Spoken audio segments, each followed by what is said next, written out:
Assalamualaikum warahmatullahi wabarakatuh. Alhamdulillahilladzi anzala ala abdihi kitaba wa lam yaj'al lahu iwaja. Wassalatu wassalamu ala asrafil anbiya'i wal mursalin wa ala alihi wa man tabi'ahum bi ihsani ila yaumiddin. Faqala Allah ta'ala fil Qur'anil Karim. Billahi minasyaitonir rajim. Bismillahirrahmanirrahim. Inna anzalnahu bi lailatul qadr. Wa ma adraka ma lailatul qadr. Lailatul qadr min alfi syahr. Tanazzalul malaikatu wa ruh fiha bi izni rabbihim min kulli amr. Salamun hiya hatta matla'il fajr. Shadaqallahu alazim. Bapak-bapak, ibu-ibu rahimakumullah.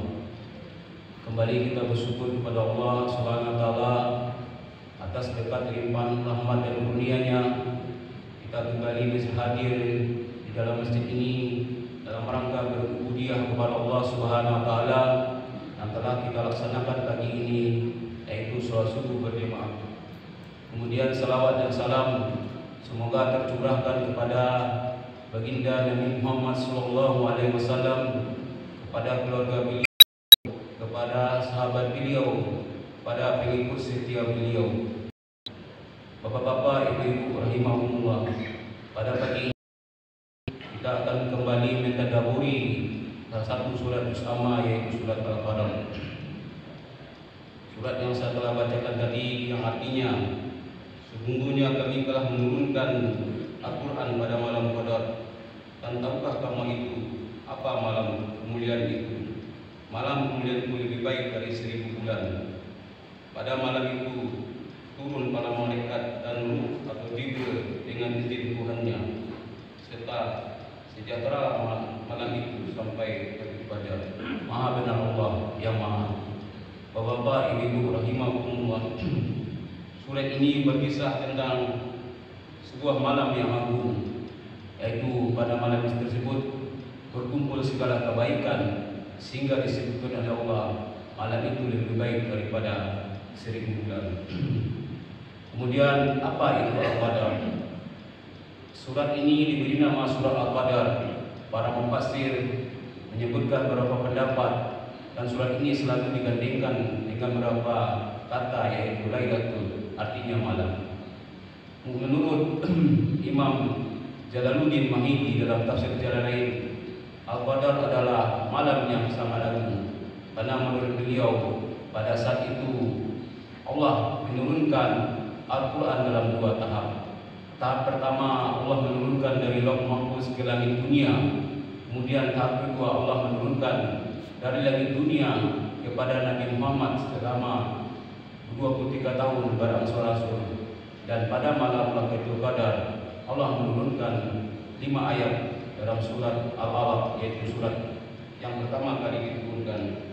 Kemudian menurut Imam Ibnu Katsir bahwasanya Al-Qadar adalah malam mubarakah. Pendapat beliau ini sama dengan pendapat Jalaluddin Mahaliki, tapi beliau menambahkan bahwasanya pada malam ini menjadi malam yang keberkahan, yaitu beliau menambahkan bahwasanya seperti yang disampaikan dalam surat Al-Dukhan ayat 3, Inna anzalnahu fi lailatul mubarak. Artinya sesungguhnya Al-Quran diturunkan pada malam yang mubarak atau malam yang keberkahan.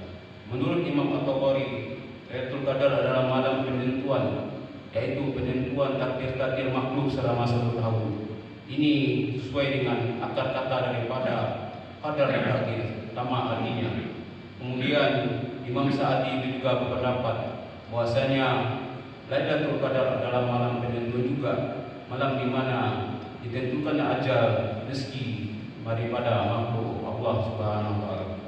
Kemudian timbul pertanyaan, kapan malam Lailatul Qadar itu turun? Menurut Buya Hamka yang dikutip dari kitab Tafsir Jalalain dari Jalaluddin Sayyidi, bahwasanya malam Qadar itu turun pada malam ke-17. Sementara Ibnu Abbas berpendapat bahwa malam Qadar itu turun pada malam ke-25. Tetapi sebagian jumhur ulama, menurut Profesor Wahbah Zuhaili, bahwasanya malam Qadar itu turun pada malam ke-27. Ini sesuai dengan yang Rasulullah sampaikan, yaitu sungguh telah datang pada kalian bulan Ramadan, bulan yang penuh keberkahan.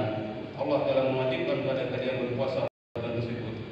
Pintu-pintu surga dibuka, pintu-pintu neraka ditutup, dan setan-setan dibelenggu. Di dalamnya terdapat satu malam yang lebih baik daripada 1000 bulan. Barang siapa yang tidak mendapatkan kebaikan pada malam itu, maka sungguh mencegah mendapatkannya. Hadis riwayat Ahmad dan Nasai. Perbedaan pendapat ini adalah sesuatu hal yang mudah terjadi karena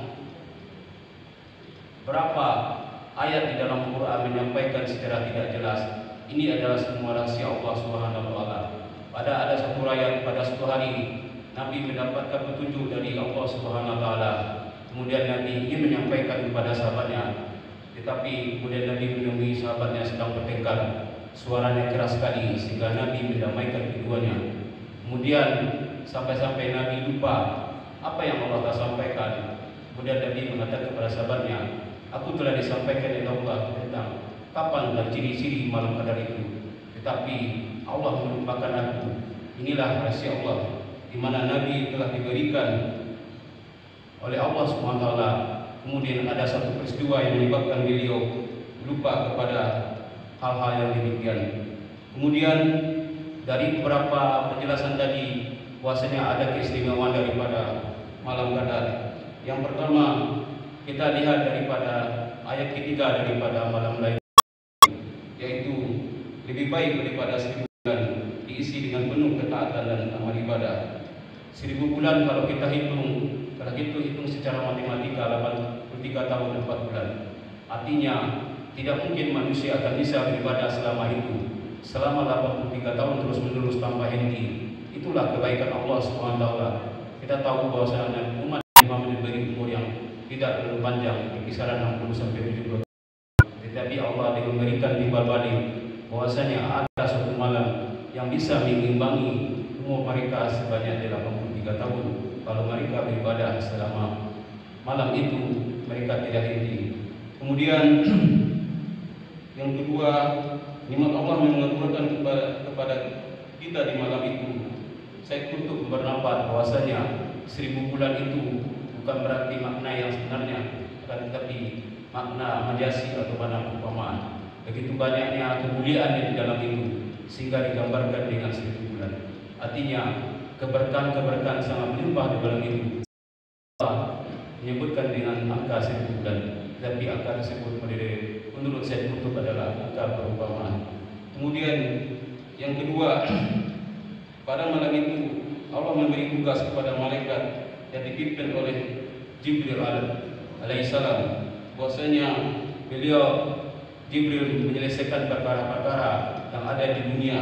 Kemudian inilah menjadi dasar pendapat bahwasanya malam Qadar itu terjadi pada tiap tahun. Kalau kita merujuk pada pendapat pertama, bahwasanya malam Qadar itu hanya turun sekali pada waktu Nabi Muhammad menerima wahyu.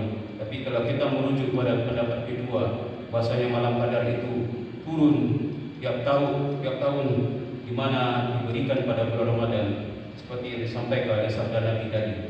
Kemudian para malaikat menebarkan kedamaian, menebarkan keberkahan. Kemudian ada beberapa pendapat mengatakan bahwasanya pada malam itu Allah hanya mengizinkan kedamaian, tetapi pada malam-malam sebelumnya atau malam-malam sesudahnya Allah juga mengizinkan keburukan. Artinya malam itu memang direstui oleh Allah dengan keberkahannya. Yang ketiga, Nabi mengajarkan umatnya beribadah di 10 malam terakhir Ramadan. Artinya ketika Lailatul Qadar datang, kita sedang dalam beribadah. Disinilah anugerah Allah yang berikan kepada kita.